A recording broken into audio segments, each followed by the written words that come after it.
His face was covered in sand, but the man didn't dare lift a hand to wipe it, because right behind him was a 100-meter cliff. If he fell, he would be smashed to pieces. He clenched his teeth, furrowed his brows, focused all his strength into his index finger, clawing at the sand with all his might, afraid to move even an inch. But the sand was too loose. It couldn't hold his weight at all, but he refused to give up this chance to survive. After a moment of hesitation, he steadied his breathing again. This time, he cautiously lifted his left hand, reached toward his backpack, and gently unzipped it. But just as he was about to grab the phone, his balance suddenly gave out, and he started sliding fast.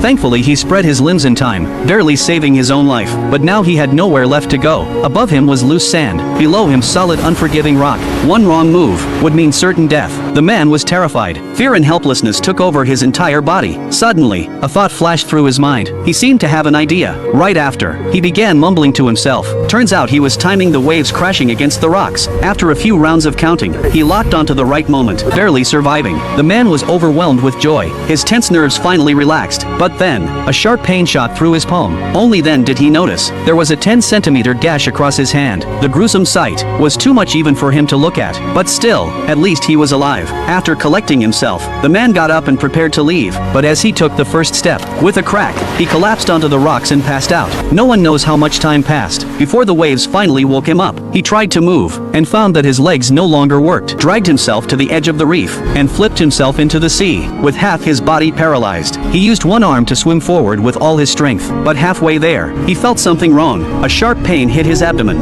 and then he disappeared beneath the surface. He instinctively cried for help, but his voice turned into streams of bubbles. A fierce will to survive pushed him to fight his way upward. Just as he was about to reach the shore, a huge wave crashed over, dragging him back into the sea, nearly smashing him into the reef. At the last second, he tore off his backpack and flung it hard. The strap caught on the rock, then he hooked his wrist onto it, then he ripped off the backpack strap, and collapsed onto the ground. After a brief rest, he dragged his half-paralyzed body forward. Suddenly pain shot through his arm. Looking down, he saw a fishhook pierced through his skin. The heavens mocked him. Thunder rumbled for ages, but only a few drops fell. Going from hope to despair, the man couldn't accept it. He grabbed the foil and sucked on it, with predictable results.